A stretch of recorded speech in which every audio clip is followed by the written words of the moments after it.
Shalva b'yamino soyich Yehi shalom shalom b'chelech Shalva b'yamino soyich Yehi shalom shalom b'chelech Shalva b'yamino soyich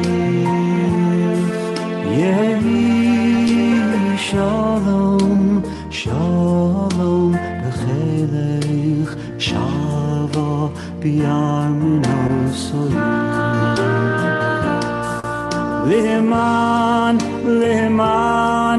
Liman achai v'rei Adabrana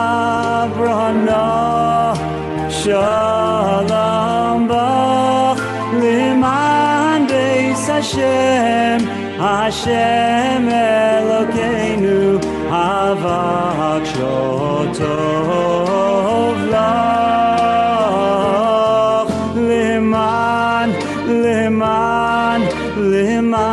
Achai V'rei Adabrana Shalom Bach Liman Beis Hashem Hashem Elokeinu Havak Shotov Lach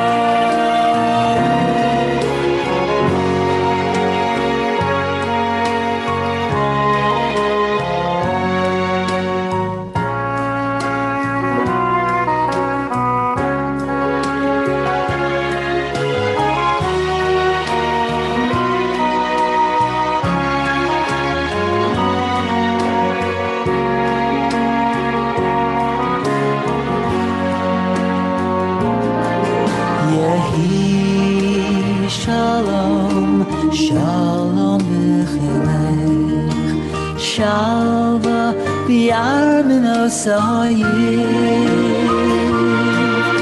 Yehi shalom shalom b'chelech Shalva b'yamino soyich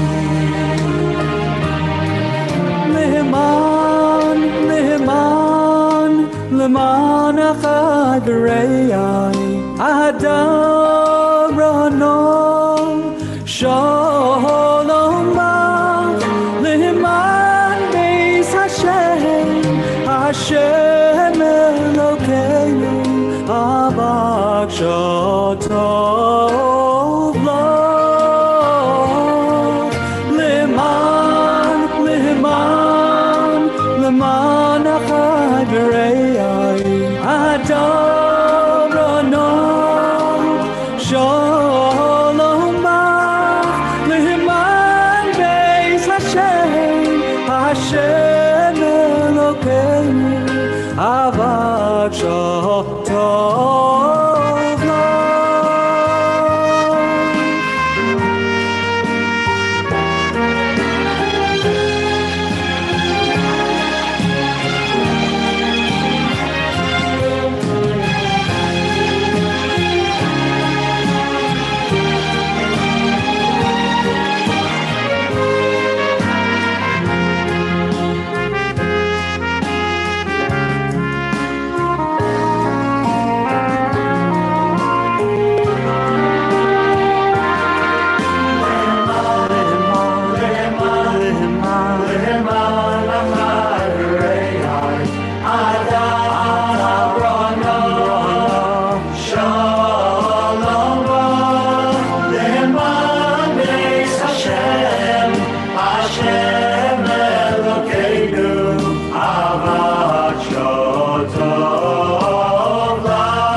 Hashem Elokeinu Havak Shotov Liman achai Adabrana Shalom Bach Leman Beis Hashem Hashem Elokeinu Avak Shotov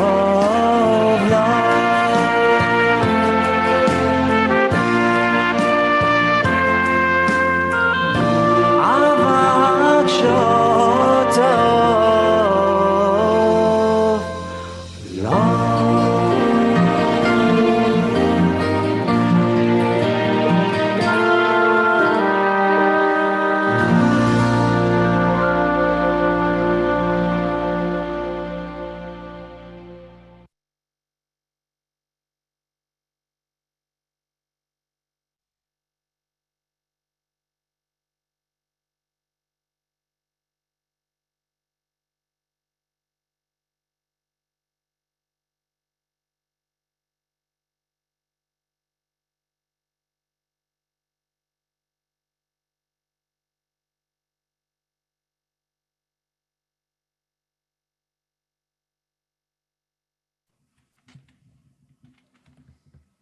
Good evening, everyone. My name is Akiva Balter. We should begin momentarily. There's a lot of people in the parking lot who are still trying to park their cars and get in. I hope that you're get settled in for an evening of inspiration. I see Mrs. Kestenbaum, even though she's in Florida, is so kind enough to join us. Thank you very much. The meeting is being recorded as mentioned, and there's more people joining, so we will begin momentarily. Ellie, if you're on, if you can wave or rename, it would be appreciated. Thank you very much.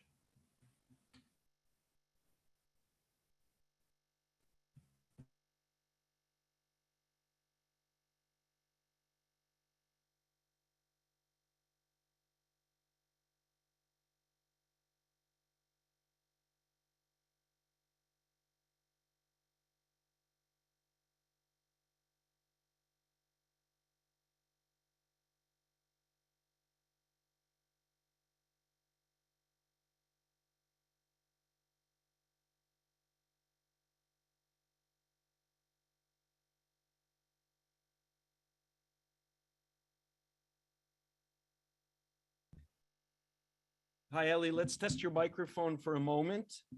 Can I hear you? Good evening. Okay, I'll do that for you. Yeah, I know you. There you go. There we go. I see Mrs. Davidowitz is on. Good evening. Thank you for joining us. We will begin momentarily. Some people are still parking their cars and getting drinks. Is it too loud? Could you hear me? So get ready. We'll introduce you. It's nice to see you. I haven't seen you in a year. Yeah, I felt like being on mute there was like telling me to wash before for the Tilas Yadayim while you get to still talk. You couldn't even give me a new There's no Zoom Right. ahs. You're There's able no to new ahs on Zoom. On mute. There isn't. There's hand gestures, I know. So I asked you a question before, if it's okay to look forward to a Yartzeit. Do you think that's appropriate?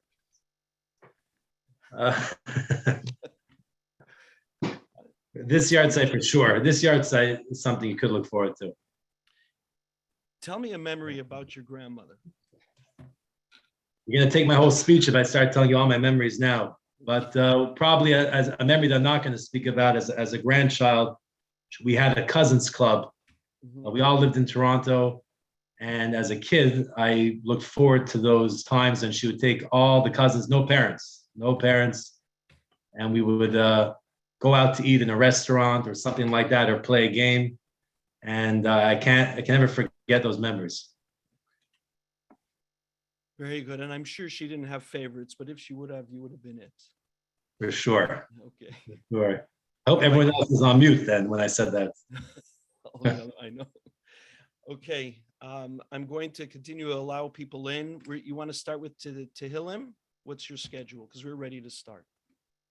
Yeah, are you do your introduction, like how the Zoom works, or no? Oh, right. Thank you. Just to remind everybody, I know you've been on Zoom meetings for the last year or 2 years. I'm looking forward to that.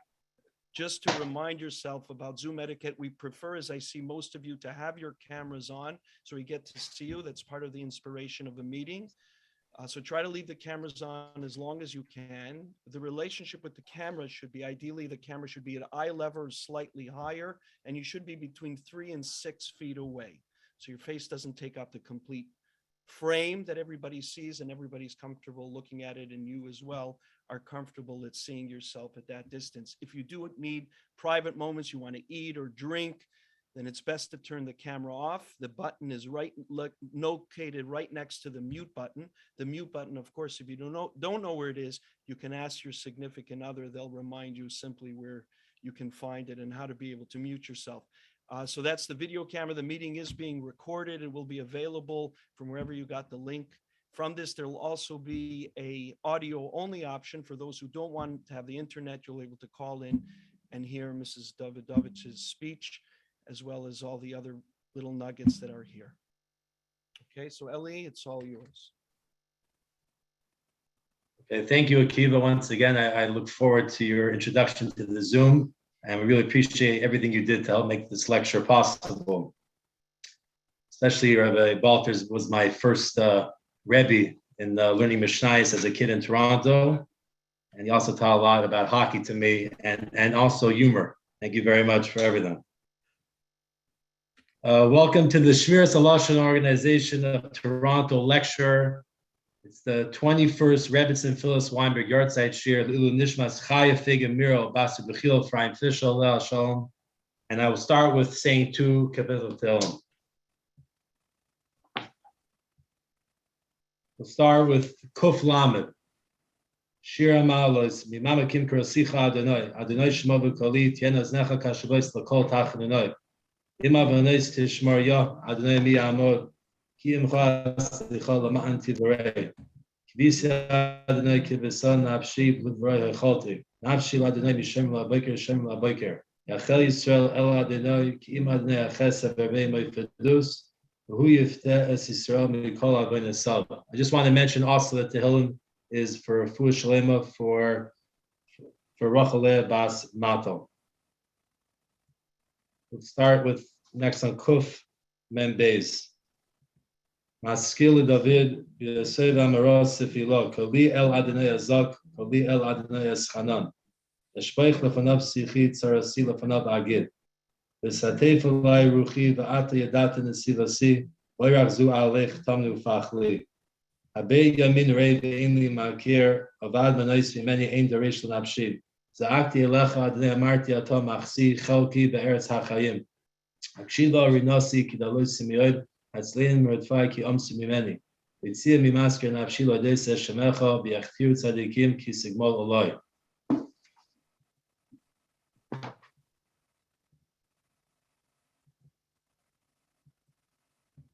Thank you everyone for joining tonight. I want to thank again the Chavetz Chaim Heritage Foundation for making this lecture possible. I also want to thank Mrs. Devorah Chaya Horowitz for working nonstop on this lecture, and also always being my grandmother's helper in every way possible. Good evening, everyone. Thank you, whoever's just joined us right now. I was sitting at the supper table a few weeks ago. I was sitting with my wife. We were having some tea. We were having dessert. We just put my kids to sleep. And I was talking to her about some situation I was in, trying to figure out how to deal with it. And I said a line to her that I say very often. I said a phrase that you will hear in my entire Weinberg extended family.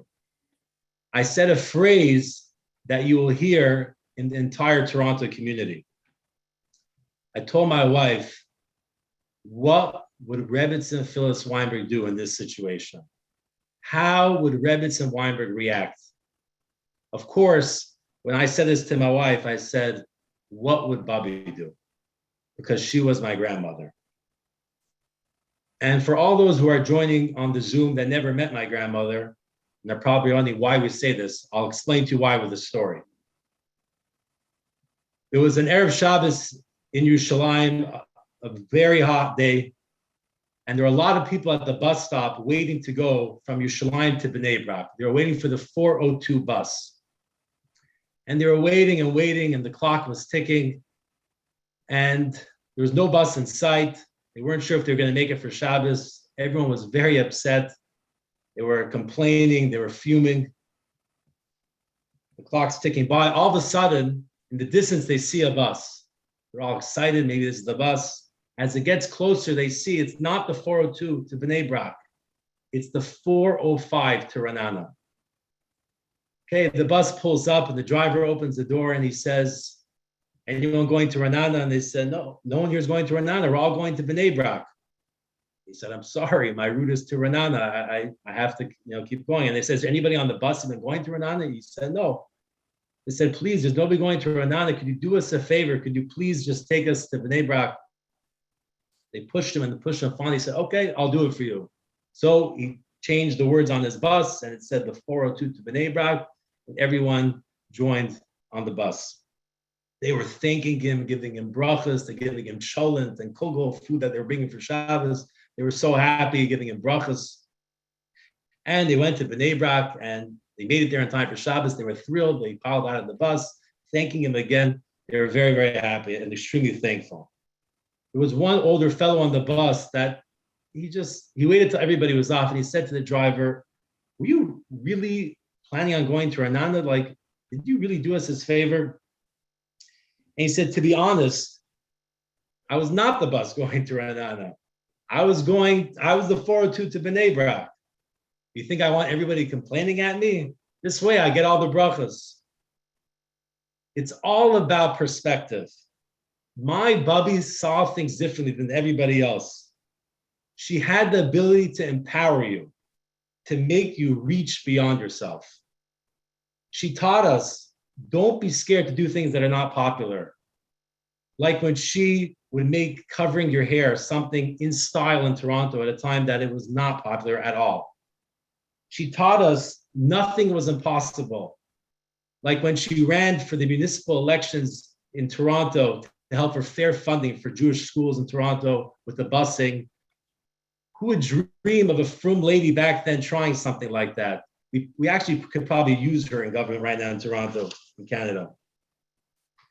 She had so much simchas achayim. She was so positive, judging favorably everybody. I remember one story as a kid, I can't forget it. I got my report card and it wasn't too good. There was one of the teachers wrote on it that Eli likes to talk a lot in class to his friends. And I was pretty scared to show it to my parents. And Baruch Hashem, happens to be my grandparents who were at our home. And she said, Eli, let me see your report card. So she looked at it and she read the line out loud. And she said, wow, look how friendly he is. He's going to be such a social person. He's going to be a leader. This is so good. She just sort of changed the whole moment. You could say in a way she changed my life. She saved my life that day. This is why we ask ourselves, what would Rebbetzin Weinberg do? Because she helped us out in so many ways, and she thought differently than us all. She told us, think big, think positive, don't be afraid. The Gemara in Erechim says, it has to do with this week's Parshas Tetzaveh, that talks about the big day kahuna that the Kohen Gadol wore, that a lot of the begadim were a kapara for avonos. They were an atonement for certain sins. And the Gemara says that the me'il, the robe that the Kohen Gadol wore, was mechaper, was an atonement for Loshon Horah. And the Gemara explains why.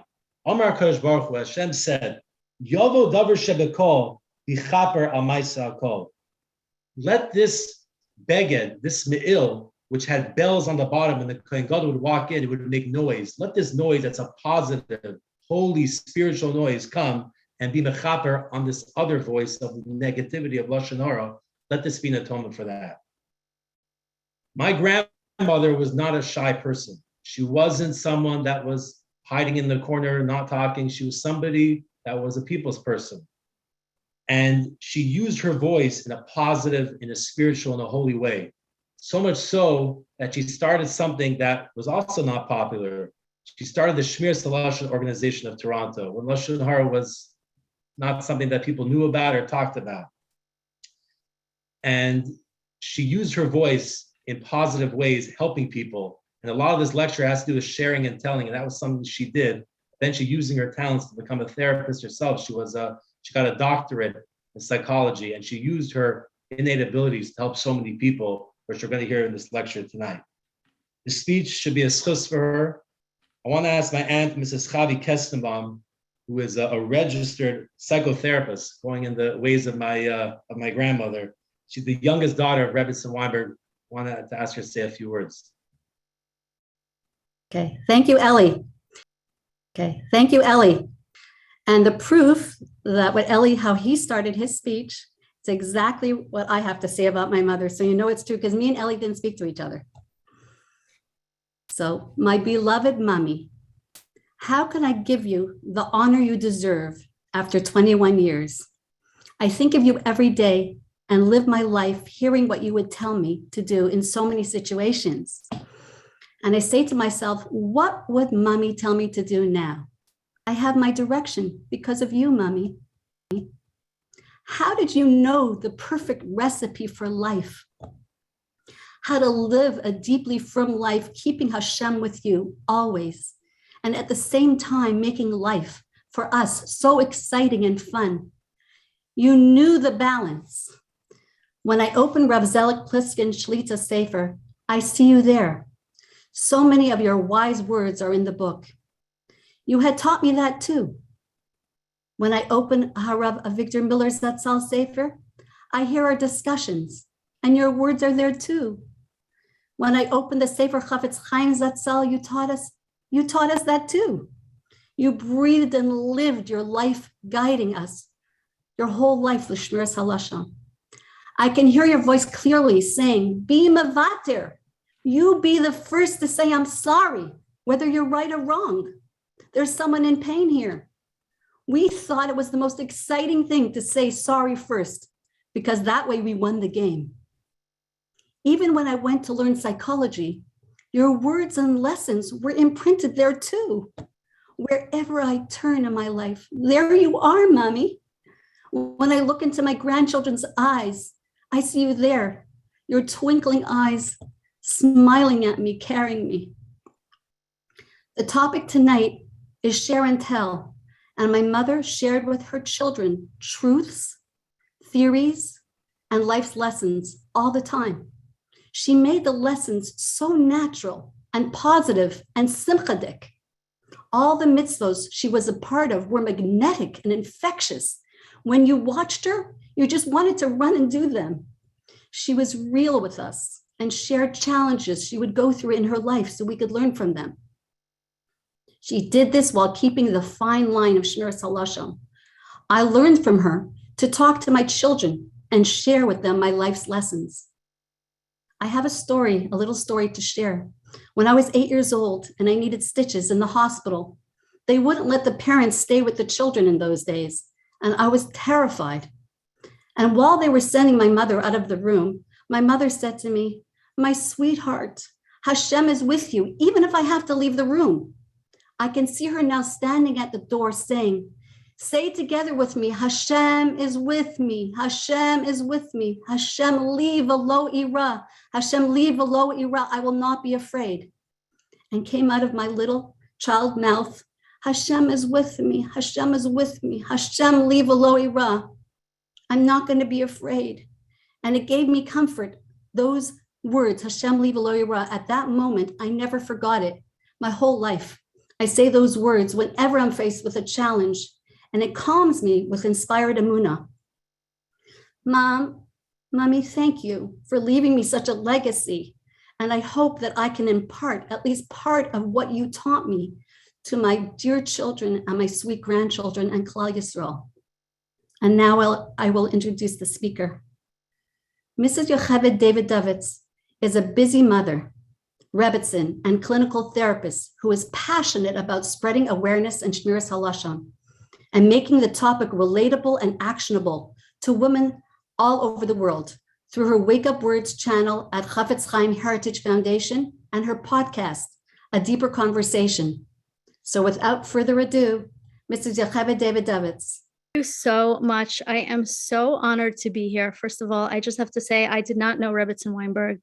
I got to know her a little bit over the past few weeks because I was reading some of the things that she wrote. But just as an observation, generally speaking, Yartzeits tend to sort of lose energy over the years as the years pass. And this seems to be going in the opposite direction. And it just speaks volumes about the type of person that Rebbetzin Weinberg was. So I am just so honored to be here with you. And hopefully this will be very practical about some things with regards to Shmiras Haloshon. We're going to be talking about how to share, how to vent, and how, of course, to listen and be there for other people, which is so appropriate as Rebbetzin Weinberg was a therapist. And therapists listen to a lot of people, say a lot of things about a lot of people, some of which on the surface may seem like Loshon Horah. So I'm going to talk for a little bit, and then hopefully we'll have time for a few questions. And I think if people want to ask a question, if I'm not mistaken, they should put it in the chat, and it will go to a private account, and then we'll ask the question at the end. So hopefully we'll have time for that. Okay, so just a word first about the power of speech. The power of speech is our truest expression of Tzelem Elokim. It is how we are like Hashem. When Hashem created Adam, he breathed in him, the pasuk says, Nefesh Chaya. And Uncle says, what is that Nefesh Chaya? What is that breath of life? It is a Ruach Mimalala. It was a speaking spirit. So our ability to speak is godly in and of itself. Rashi says that the difference between humans and animals is the fact that people can speak and people can think. We have Dea and Dibor. We have logical reasoning and we have speech. Animals, of course, communicate and they have instincts, but they can't speak and they can't reason logically. In fact, and if anybody here is a developmental psychologist, you probably know this, but vocabulary and intelligence are very, very closely linked. We sort of tend to think about it that when we have thoughts, so if we have a higher vocabulary, then we're able to express our thoughts more clearly, right? We can convey what we are thinking in our head if we have a higher vocabulary, if we know more words. But while that's obviously true, the opposite is true also, meaning that when I learn new words, when I increase my vocabulary, I become more intelligent because a word introduces me to an idea. It makes me understand something that I didn't understand before. And the word itself has power. Just to sort of emphasize this idea of the fact that words have power. When Hashem created the world, how did he do it? He did it through speaking. Vayomer Elokim Yehi Or Vayehi Or. Now, I'm sure that if Hashem wanted to, he could have created the world through thought or through action, but instead he used speech. The word itself is creative energy. And so we can use words to create good things, unfortunately also bad things, but it's an incredible power that we have that is very, very godly. And one of the things that struck me when I was reading, I read the articles, like I said, that Rebbetzin Weinberg wrote, and I listened to her words actually because she recorded an audio when she was very ill, meant to inspire people. And one of the things that really struck me, and again, I didn't really know her, so I'll ask the family for confirmation, but it seemed to me that her drive to Shmiras Haloshon was an outgrowth of a general Avas Yisrael and an achrayas, a responsibility for Klal Yisrael. So with our ability to use the power of speech properly, we can create, and we can hopefully create again something positive, Avas Yisrael, and ultimately Shalom, which I'll tie back in the end to the Chofetz Heritage Foundation's new initiative. But I've been very fortunate. I've been very, very honored to be involved with the Chofetz Heritage Foundation for the last few years. Like Rebbetzin Kestenbaum said, I do Wake Up Words, so it's a daily audio. I have my own Shmiras Haloshon chat, and I get a lot of questions about Shmiras Haloshon. And I would say the number 2 question that I get is about venting. So can I vent? I need to talk about something. Can I say Loshon Horah when I'm like really upset about somebody and I really need to work something out? I would say the number 1 question is about Loshon Horah on WhatsApp chats, but that's a topic for another talk. But this is something that comes up all the time. And the answer is yes, but of course it's much more complicated than that. I recently did a podcast with Rivki Silver, who is a Gioris, and it was a great conversation. And one of the things she told me that really struck her when she was learning a little bit about Judaism was the halachos of Shmiras Haloshon. Because she said, like, everybody knows you're not supposed to gossip, but what does that really mean that you're not supposed to gossip? And here she found this formula with very, very specific rules and guidelines that allowed a person to really become a moral person, like a framework with rules that wasn't just like sort of a general idea, but a real guide towards perfecting one's character. And that's sort of that. I mean, that was what really like inspired her on her journey. And now she's a wonderful woman. So it was just a great conversation, but it reminds us of how special this idea of Shmiras Haloshon is that we have in our hands to learn about. Let's talk about venting. So with venting, of course, it's a little bit more complicated. We want to talk about our problems. We want to diffuse a situation. And this is not to be confused, by the way, with the laws of To'eles. To'eles is constructive.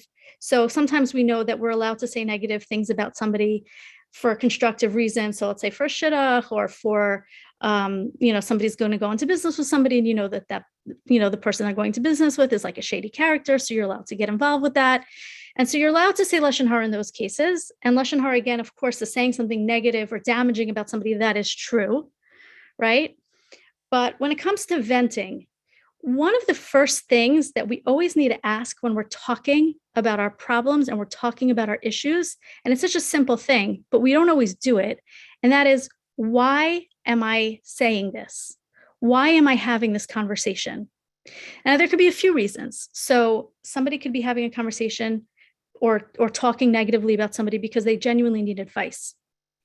A little while back, I got a phone call from a woman who she and her husband had been in kollel for a bunch of years. And at a certain point, she and her husband decided together, money was tight, he was going to leave kollel and, he was going to go into business. And they were in kollel for a long time. And it was very important that like learning and Torah still be very centered in their family. And that's how they started off. But as the years went on, things kind of, the business got more busy and he became more successful. And she was very, very distressed that he wasn't learning at all, basically. So she called me up to talk about it. Now, obviously, she's telling me this whole story and she's telling me all about her husband, right? She's telling me negative things about him, but she needs advice and she needs guidance about how to deal with this situation. So there's a why, like, why is she telling me that? Another reason why somebody might vent is because they need to diffuse the situation. They're very, very upset. And if they talk to somebody, so it like minimizes their emotional reactivity. So a good example is sometimes I'll tell my clients who are very upset, let's say with their mother-in-laws, don't talk to your husband, find somebody else that you can talk to so that, you don't say anything mean about your husband's mother to him, because that is no way to shalom bayis, right? You can't put your husband in the middle. So sometimes you just need to like talk about something so that you're going to minimize some later type of avera that you think is coming, or some kind of damage or harm. So there's a why. Sometimes it's just you need somebody to normalize or validate your feelings. And we'll talk a little bit more about that when we get into the listening portion of this, how to listen. But all humans need to be heard and all humans need to be able to have their feelings validated. And that could be a very powerful reason why somebody might choose to go say some negative information about somebody. Now, it's such a simple thing. Like, why am I saying these things? But if we stop and ask that question first, then we can get to the next question, which is, what is the goal? So very often, people know you're allowed to vent and you're allowed to, if you need to talk about something, you can talk about it. If this is how you're going to process whatever it is that happened. But just like with To'eles, with constructive Loshon Horah, we need to remember what constructive means. It means that there's a good outcome. There's a positive goal. What am I going to achieve by saying this information to this person? What is the outcome that I'm looking for? If I want to diffuse a situation, so then hopefully if I talk to this person, it will be diffused. Sometimes what happens is when people, let's say they get upset, so they're upset at work, their boss said something, and they call a friend because they're so upset, and the friend says to them, I can't believe your boss spoke to you that way. That is totally uncalled for. She was so wrong. And then what happens is that you're even more upset. You're not less upset, right? Even though you needed to get it off your chest. As an example, I have a client who has a very difficult mother. So she has a sister and a brother, and she would, when her mother said something or did something that triggered her, so she would call her sister, she would call her brother, and they grew up with her. So they're the only two people who really know what she went through. And, she would get it off her chest. And in the immediate aftermath, she would feel better. But one of the things that I noticed when I was talking to her is that this was putting her in a very negative frame of mind about her mother. They listened and they understood and they validated and they supported her, but they also reminded her about all the difficulties in her childhood. And they kept her in a negative state with regards to relationship with her mother. So I suggested maybe stop talking about your mother in a negative way. Let's just take a break for a second. So she was from, so we could talk about, the halachos, a little bit of Shmiras Haloshon. And she did. And it made an incredible difference because she really was able to let go of some of that negativity because she wasn't constantly being immersed in it. Now, that doesn't mean that a person shouldn't vent, obviously, because that's not always somebody's experience, but you always want to keep in mind, what is the goal? Is venting going to make me feel better? Is it going to make me be more positively predisposed to the person that I'm venting about? Or is it going to stoke up my anger and remind me about all the injustices I've suffered and all the hurts that I've endured and all the different things? So we need to think why we're saying it and then what exactly our goal is for venting. Now, once we have those two things, we could think about the next one, which is who are we actually talking to? Because that's really important also. Is this person going to be able to help me? Does this person know the halachos of Shmiras Haloshon? Meaning that obviously this person can't repeat it to somebody else. This has to be a safe person. And it also has to be somebody that is not necessarily going to accept as fact the words that I say. Because when we listen to Loshon Horah, or when we hear Loshon Horah, our obligation is to not believe it and accept it as fact, which is very difficult and very hard to do. But obviously, if the Torah commands us to do it, we're able to do it. So we'll get into that in a minute. But the person that we're talking to, we have to know that that person is a safe person. We have to choose wisely. It's not necessarily a friend. In fact, maybe it's a therapist even. So therapists, like I said in the beginning, are very often in a position where they are hearing a lot of negative information. And one of the things that a therapist always needs to do is recognize the fact that what they're hearing is only one side of the story, right? I remember when I was in graduate school, my professor told me that therapists are actually worse than the average person at detecting when people are lying, right? You think that therapists they're always analyzing you. When you go someplace and somebody asks you what you do and you say, oh, you're a therapist. So usually they'll say something like, oh, are you analyzing me right now? Are you trying to figure out my motivations? And the answer is, of course not. I'm just here to help you. And because as a therapist, you're listening and you're just hearing a person's story and their version of it, you're not necessarily there to detect the truth. Because you know that if my client is telling me about her husband, if I would speak to the husband, I would hear an entirely different story. So the person that you're speaking to has to be a person that has that seichel to be able to understand that this is your story, help you with your story, help you with whatever it is that you're reaching out for and that you're trying to get support around, and then not necessarily accept it as fact. Okay, so just to review. So if you're going to vent about somebody, why are you doing it?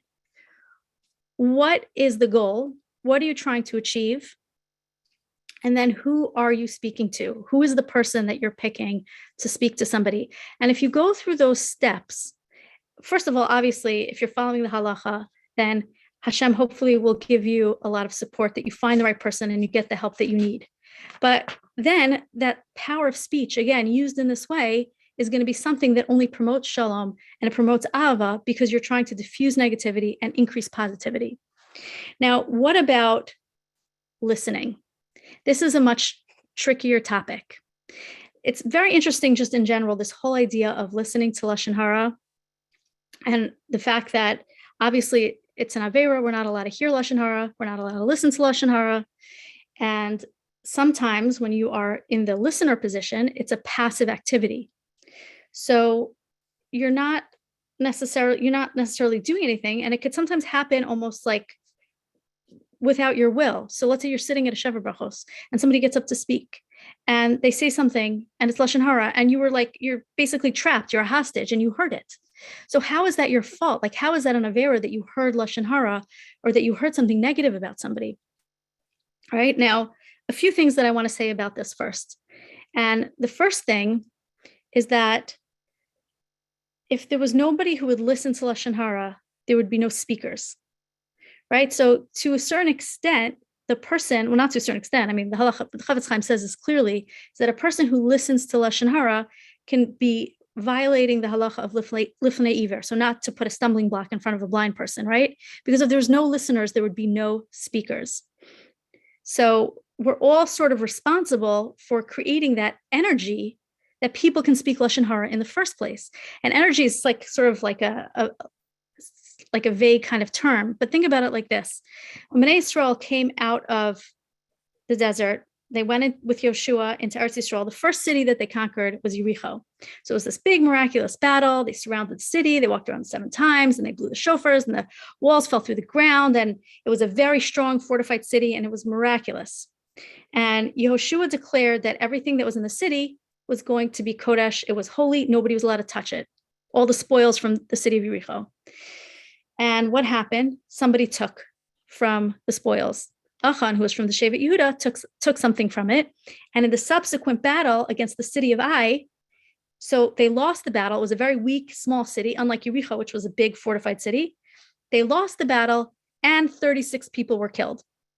According to some opinions, it was one person who was a great person, so he was like 36 people. But either way, they lost and there was casualties.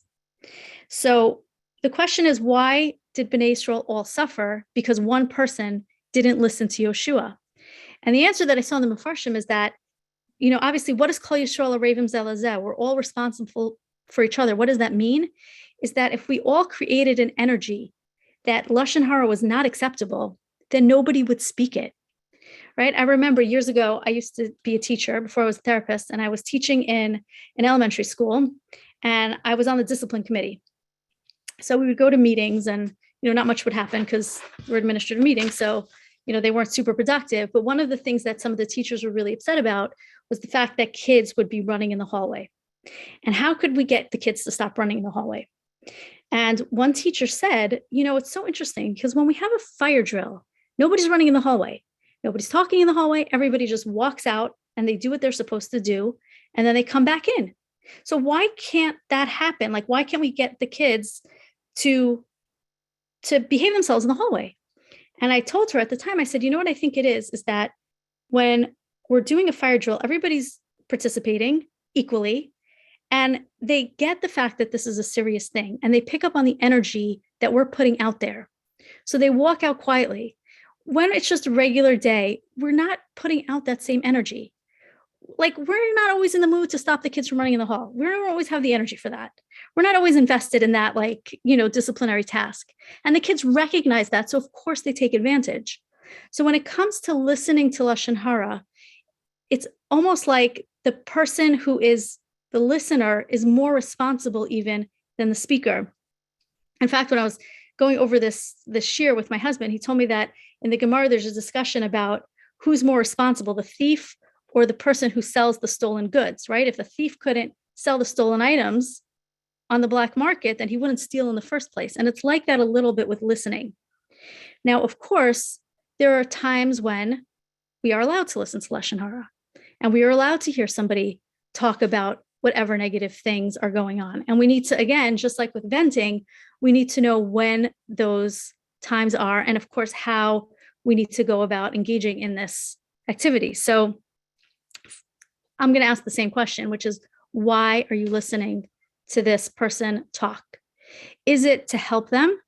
Is it to help diffuse a situation? Is it to normalize? Is it to validate? If it's all those things, then wonderful, right? In fact, the Chavetz Chaim says that if somebody's telling you something negative about somebody, and you know that you can talk that person down, and you could explain to them, let's say, a different side of the story, then you're allowed to listen to them because you'll be able to have an effect and you'll be able to change their mind, right? So a week ago, somebody called me up. She was very upset about somebody, and she was going on and on and on. And I really a lot of it was me sitting there going, uh-huh.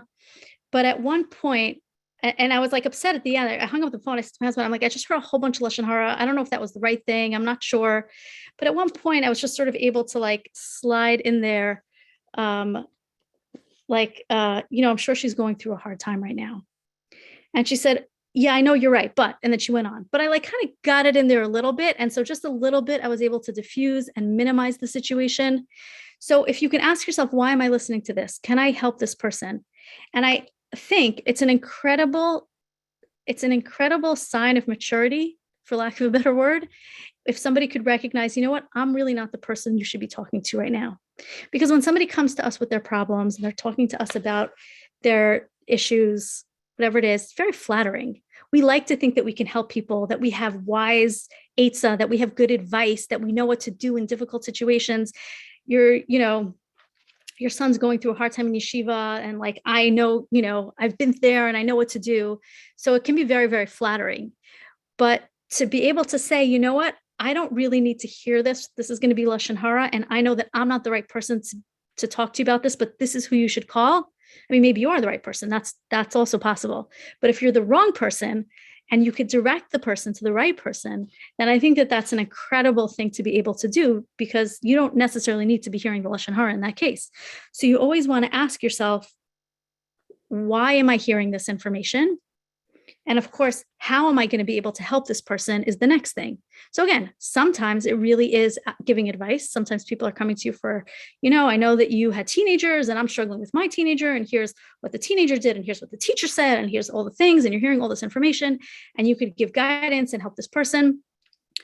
Sometimes it really is passive. So sometimes you're really just validating or normalizing a situation, and those are two different things.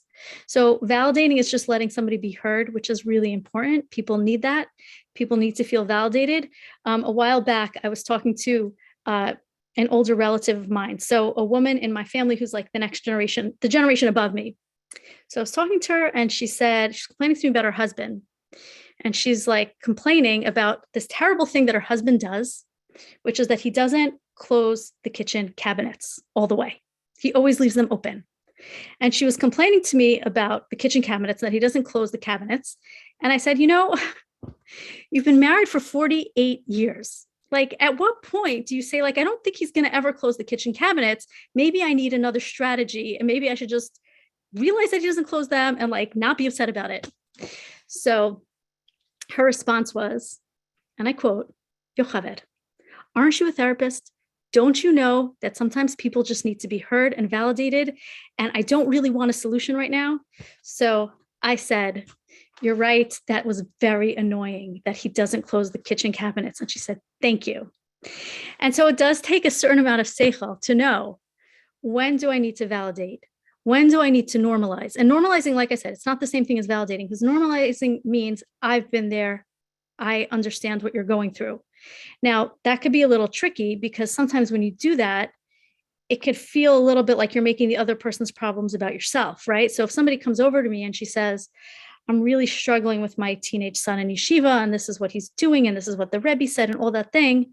And I say, this is what I did when my son was in yeshiva, and this is what these are the conversations that I had. And, it could be dismissive, right? And now I'm making this person's problem all about me. So you want to be careful with that, but you also want to know that so often what somebody else needs to hear is, I've been there, I've gone through that. And then, you leave it to the person to ask you, how did you deal with it? What did you do? What do you suggest? Also, I want to say about validating somebody, and this is really important and can be very, very tricky, is that we don't want to validate somebody's bad behavior. So you never want to validate somebody, let's say for sure if they're doing an avera, which very often what happens is that when people are engaged in doing something that they know isn't good, so they'll look to other people to validate them as a way of soothing their conscience. And you don't want to be that person. And I myself have been in this situation just because I'm not Canadian, but I lived in Vancouver, British Columbia for 11 years. So I have 2 Canadian children. So I have an incredible fondness and love for Canada. And when I lived in Vancouver, I taught in the non-religious school. I was the only Orthodox teacher there. And there was a big Jewish school, so there were a lot of Jewish teachers. But again, like I was the only frum teacher there. And so it was interesting, because I noticed that what happened very often was that people would come over to me to tell me about like the things that they were doing to almost like sort of get my permission. Like somebody would say, oh, we don't normally travel on Shabbos, but, and they were looking for me to validate that as a way of like easing a guilty conscience. So you want to be able to validate, but you want to be very careful that you're not participating in somebody's bad behavior in a way. And again, this is not like, easier said than done, like anything else. That's very, very simple and very, very true. Like I could say very easily to somebody, well, if you want to lose weight, then you should eat less food.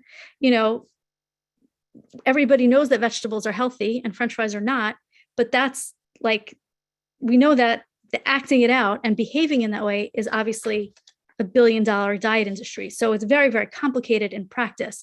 So the ideas are simple. And this is why we have these kind of events and we have daily reminders and we work on things, because we know that the effort to get there is very, very complicated. So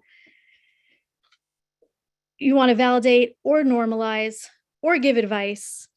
You also have to be very, very careful that you don't repeat the information unless you need to repeat the information, right? So in other words, if I know some information now, I can't say Loshon Horah about that, but sometimes I might need advice. Well, how do I deal with this person who came to me with this problem?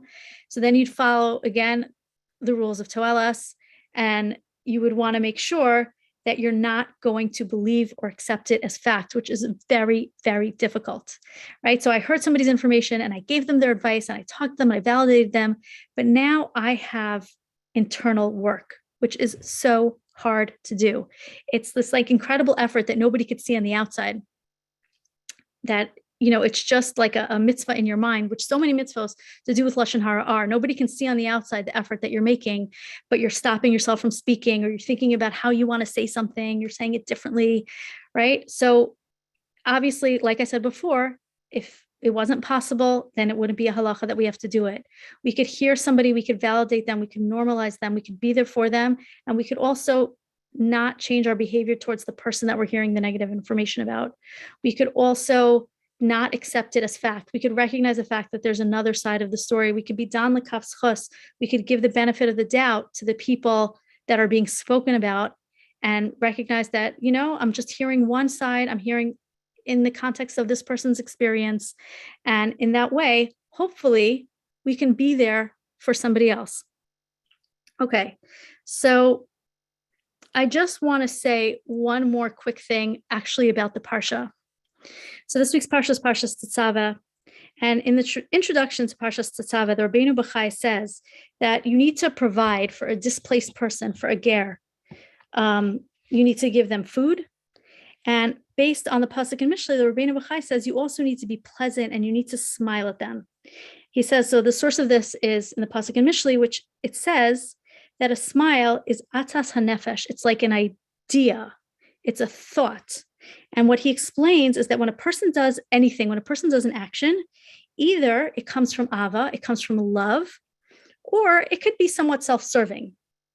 So a person has to use their nefesh sichli, their intelligence, their intellect, to make sure that whatever they're doing is coming from a place of love. Now, this is a fascinating idea if you think about this for 1 second, because it's talking about a ger, a displaced person.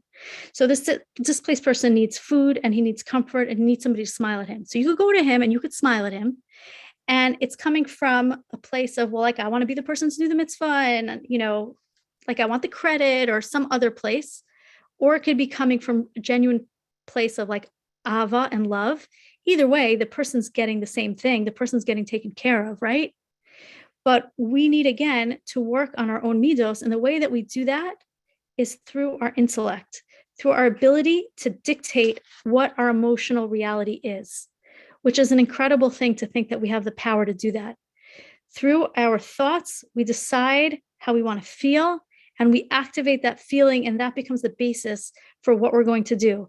And the reason why I thought that this was so appropriate for this particular shiur, this particular event, this particular yartzeit, is because, again, go back to the question, why? Why are we doing this? Why are we here? Why are we talking to people? Why are we listening to people? Is it coming from Ava? Is it coming from Avas Yisrael? Is it coming from a place of love for people? And if you could just imagine for a minute a world where everybody knew the halachos of Shmiras Haloshon and acted on it, right? Imagine that for 1 second. Imagine how safe you would feel in every Jewish community. You would do something and you would know that nobody's talking about you behind your back. Everybody was giving you the benefit of the doubt. And you had full confidence that nobody was talking about you. Imagine the unbelievable amount of Avos Yisrael. I mean, I guess Mashiach would be here if we had that, right? But the shalom that we would have in Avos Yisrael would be perfect, right? If everybody kept the halachos of Loshon Horah and you were confident that everybody kept them. And that's really ultimately the goal here. And like I said, I think the flavor that I got when I read Rebbetzin Weinberg's book was that everything that she did was coming from that place of Ava, and ultimately our goal in keeping Hilchos Shmiras Loshon, learning them and keeping them forefront in our mind. And I'll talk about this in a minute, is Shalom, which leads me into the Chofetz Chaim Heritage Foundation Shalom Challenge, which I'll talk about after we get to some questions if anybody has any. So thank you all so much for listening. Thank you so much for having me and letting me be a part of this incredible evening. I guess, are there any questions?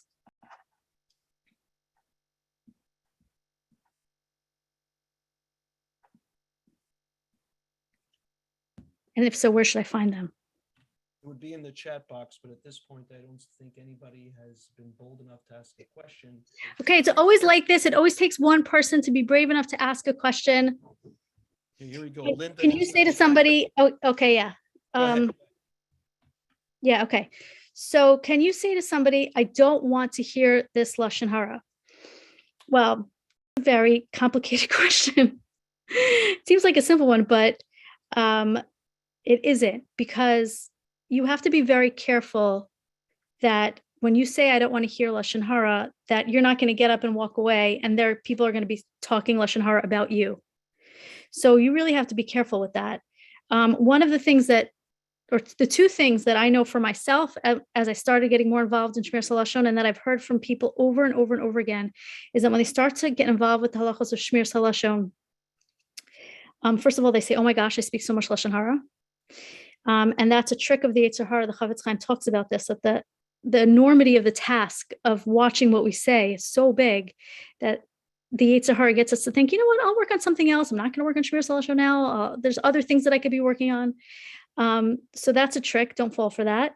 And the second thing is that social interactions become difficult because you don't want to speak Loshon Horah and people are talking about it. So you really need to create some strategies, whether it's changing the subject, leaving the room, asking somebody a question about themselves. You really need to use your seichel to figure out how to avoid listening to Loshon Horah and really put some energy and time into it. And eventually people sort of get the message. Like I said, like if we create the energy that we don't want to hear it, people don't tell it to us.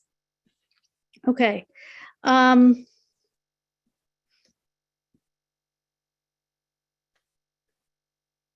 Okay. What do I do with personal information as a therapist? I think that therapy, by the way, is a very good place to talk about things that are negative about somebody, and not that you need a therapist. If you have a great person in your life, a teacher, a mentor, a relative, a friend, but just because it's an environment where you're really there to deal with your problems in a proactive and positive way. And also it's completely confidential.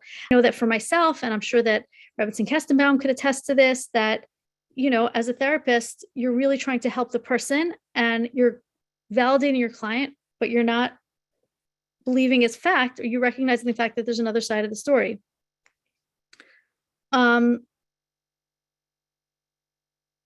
Okay, what happens when someone is speaking Loshon Horah in public and you don't want to embarrass the speaker? No, you definitely don't want to embarrass the speaker. I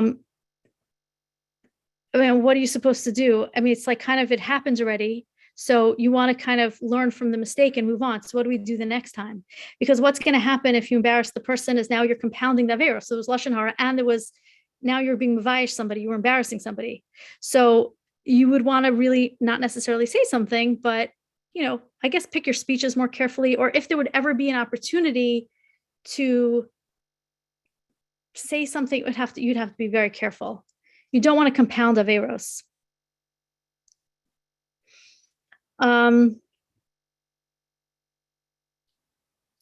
Okay, so 2 questions here about validation. Please clarify if someone just needs to be heard through their hardships, is it okay just to listen, to try not to be mekabel? Yes, absolutely.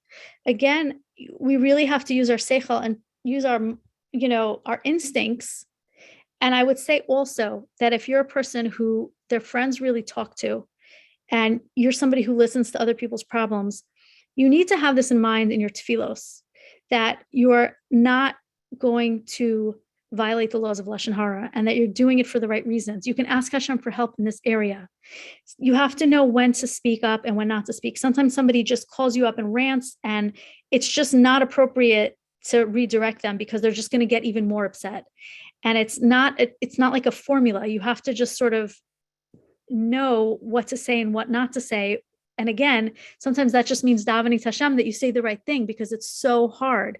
But certainly if somebody is not going to change their mind, somebody asked about, they're not going to change their mind, they just need validation. If there's a proactive reason or a productive reason, meaning they're now not going to take it out on their husband when they get home, or they're not going to say Loshon Horah to somebody else who would believe it and who would spread it. And I'm a vault, I'm not going to say anything. These are all good reasons to just be listening and validating somebody. Okay.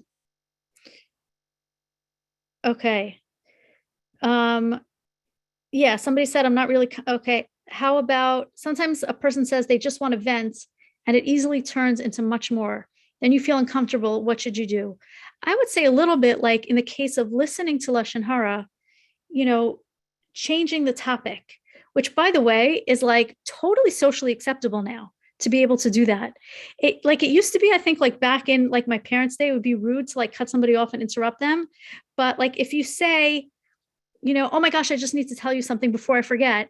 That's a totally acceptable social interaction that people don't take offense at anymore. Maybe somebody like a lot older would, but I think that that's totally okay. And that's like a very good non-threatening way. Humor is also really good. Like, you just kind of like, sometimes people say like, okay, let's stop with the Loshon Horah now, guys. Sometimes you could do things like that depending on the crowd that you're with.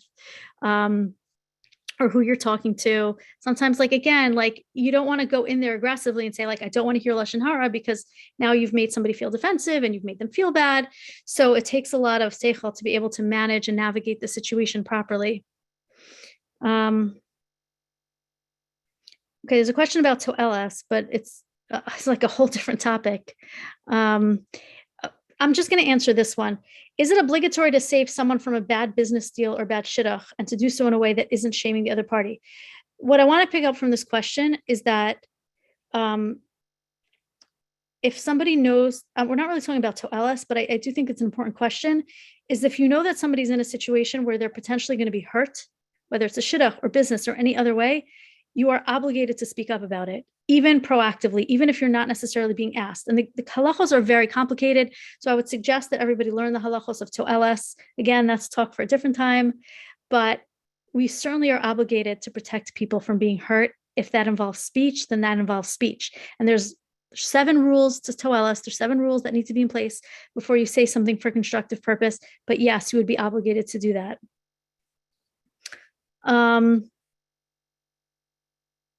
Oh, this is a really good question. Can adult children discuss what their parents have been doing, saying since they are concerned about them, yet they might not be doing things that are not okay? Senior moments or possibly dementia-like. What they say, like most accidents happen like within 10 miles of a person's home.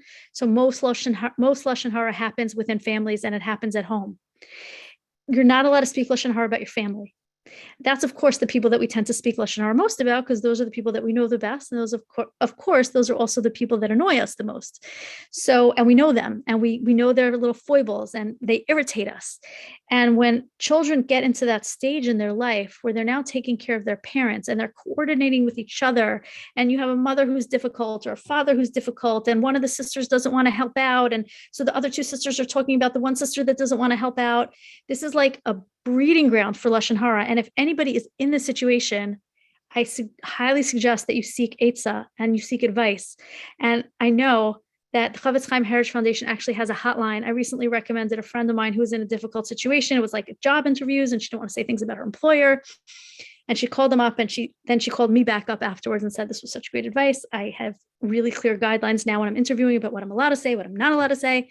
But this is such an important topic and it's such an important area where Loshon Horah is so likely, and you really need to learn how to navigate that. Okay, there's a lot of questions coming in now. So how much time do I have to answer questions? I would tell you to at least, you have another 7 minutes to 9:35. Okay, perfect. All right. But people should stick to questions, not to comments. Okay.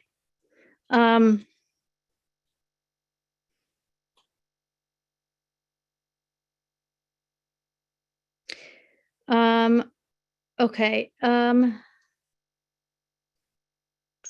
So I'm just reading the questions.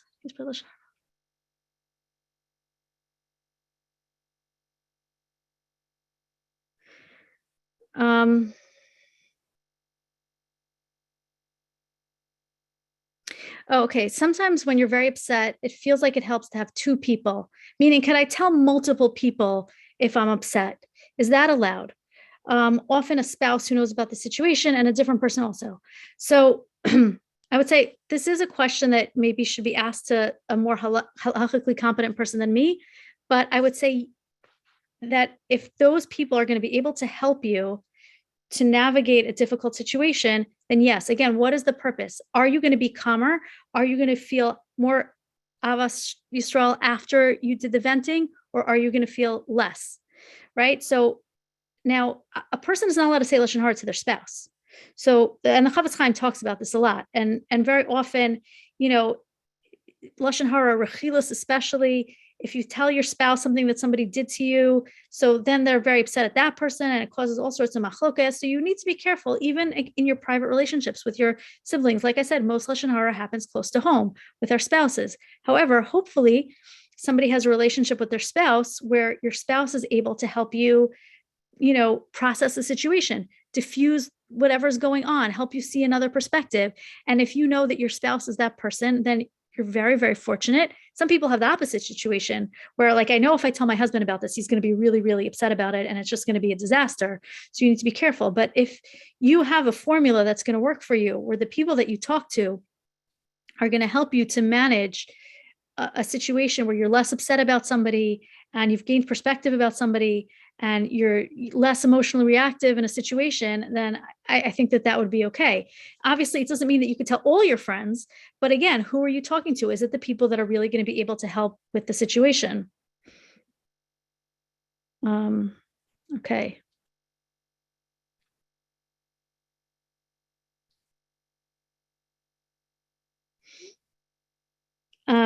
Okay, if your children come home from school upset at their teacher, should we allow them to air out their feelings, or is it considered Loshon Horah and we should tell them to think if this is toelas? It's a very interesting question. I have an 8-year-old daughter, and I do these recordings all the time. So she listens to me make these recordings, and she was upset about something that one of her teachers told her, and I asked her to tell me, and she wouldn't tell me. She's like, nope, it's Loshon Horah. I know you're not supposed to speak Loshon Horah because I listen to your speeches all the time. So I had to sort of explain to her that for children to tell their parents about what's going on is not Loshon Horah. You need to know what's going on with your child. And you could explain to them the halacha. I mean, depends how old your kids are. In my case, my daughter's 9. I said 8. She just turned 9. But she's old enough to really sort of understand like why it is that a parent needs to know this information, why it's not Loshon Horah, why maybe telling her friend is Loshon Horah, obviously in simple terms that a kid would understand, but it's never too early to teach your kids about Shmiras Haloshon, because when we learn something as kids, it becomes a habit, and this becomes the way that they talk. And we want to teach our kids all sorts of things. We want to teach them how to make brachos, so we want to teach them how to say please and thank you. And we also, of course, want to teach them, first of all, by modeling ourselves that we don't speak Loshon Horah, but also by letting them know in a very child-appropriate and friendly way what the halachos are. There are a few questions about shidduchim. Again, this is like a whole other topic. I almost hesitate to get into it because it really requires like a shiur in and of itself about Loshon Horah for shidduchim and toelas with regards to that.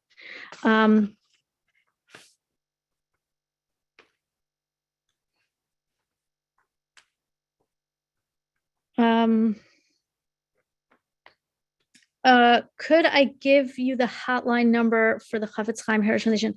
I don't have it. So if anybody here who's administering this has it and can send it out, that would be great. But I think if you go to the Chofetz Chaim Heritage Foundation website, the number is there. So you could go there and check it out and find it there. And then somebody asked if you're allowed to say Loshon Horah about off the derech teens or non-from Jews. And the answer to that question is it's complicated. So the simple answer is no, you're not allowed to. The more complicated answer is that what's the purpose? So if for some reason, let's say you have a teenager and you need to talk to your teenager about the fact that there's another teenager who is a bad influence, you would be allowed to have that conversation. Or you have a friend who has a teenager who's hanging out with this other kid. And again, you're trying to protect, like, again, what's constructive, what's helping, right? Is there a reason why you need to talk about this not off the derech kid? So, I guess it would be the same thing about a non-from person. Like, is there a reason why you would have to have this conversation? Who are you helping? Who are you protecting? Who are you supporting here in this conversation?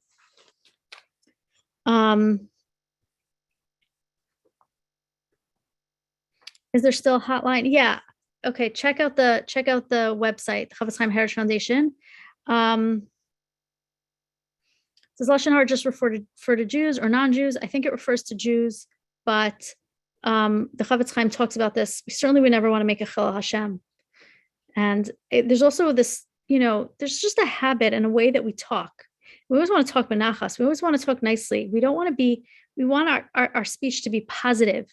We want to have like an ayin tova, which is so important with regards to the halachos of Loshon Horah and to speaking nicely, that we look at somebody and we're dan l'kafschos and we give people the benefit of the doubt. That applies to everybody. So I think with that, I'll end here, I guess. And then we have something about.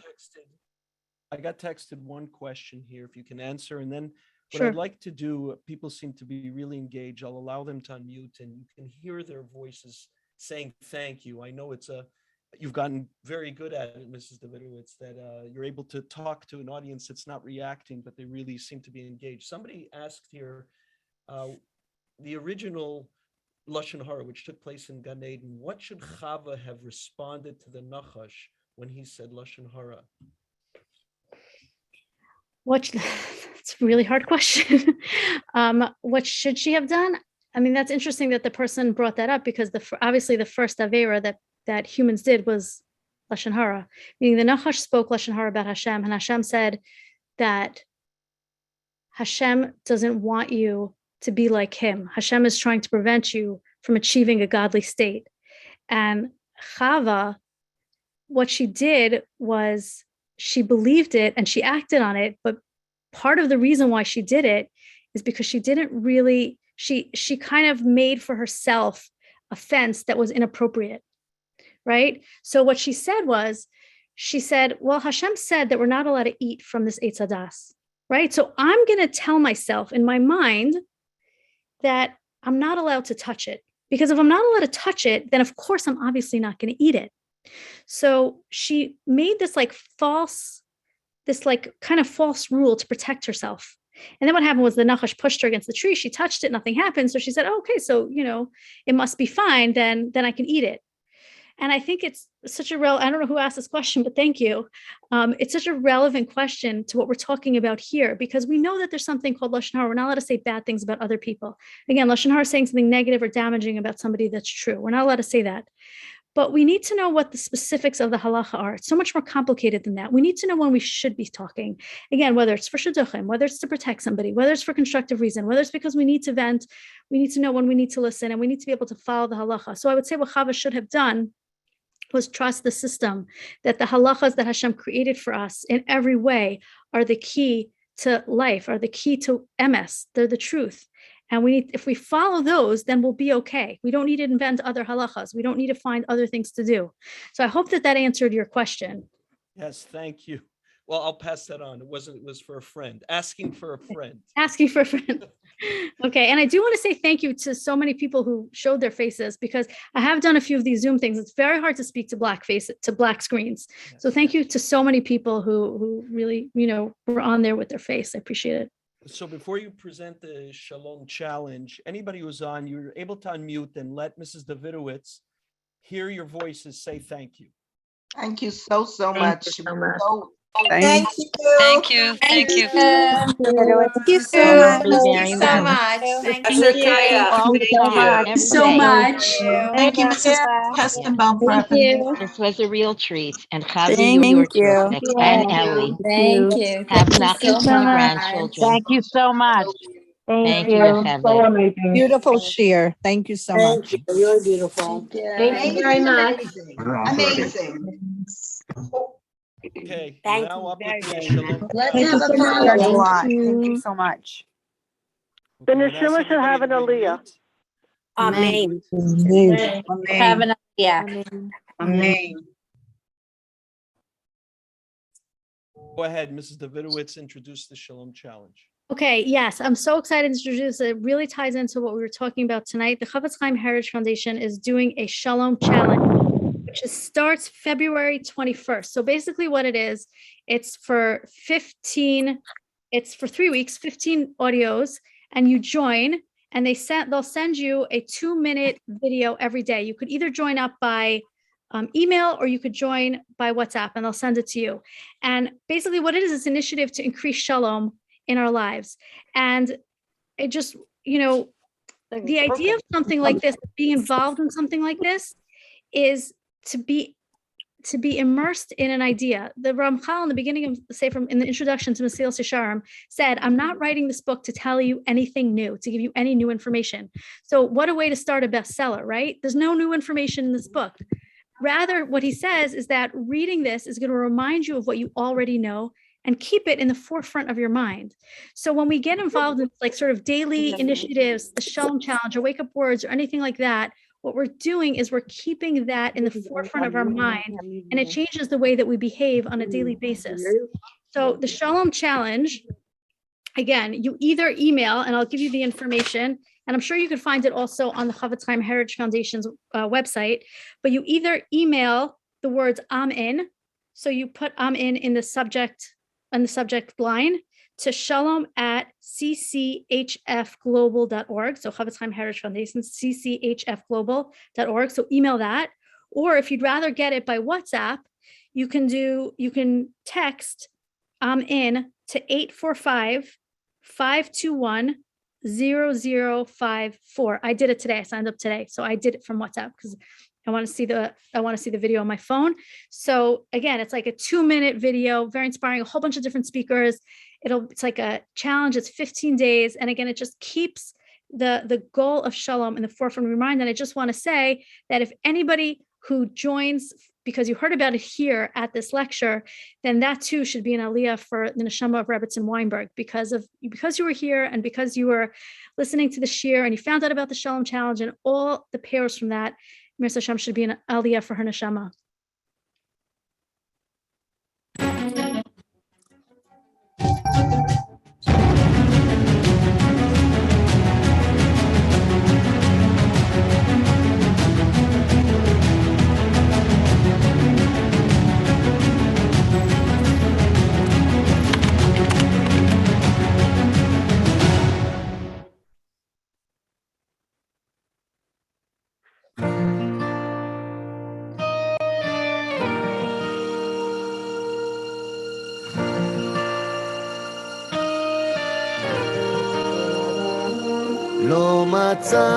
לא מצא הקדוש ברוך הוא כלי מחזיק ברכה לישראל.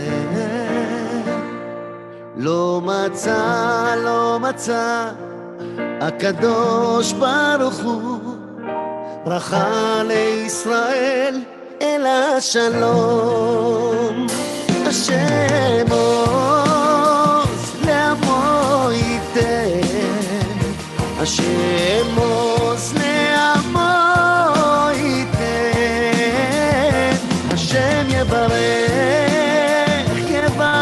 את עמו, יברך את עמו, יברך את עמו בשלום. השם עוז לעמו ייתן, השם עוז לעמו ייתן, השם יברך את עמו, יברך את עמו בשלום.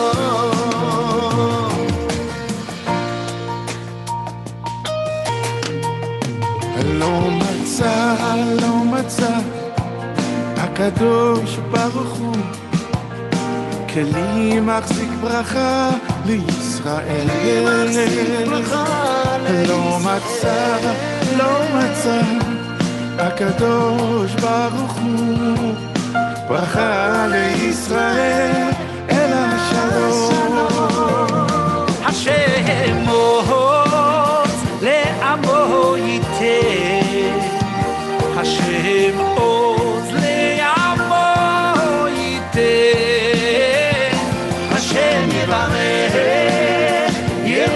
את עמו, יברך את עמו בשלום. שלום בבית ובמשפחה, שלום בכל שכונה וקהילה, שלום בין אדם להיות זו, שלום בין אדם לעצמו. הקדוש ברוך הוא מחזיק ברכה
בשלום.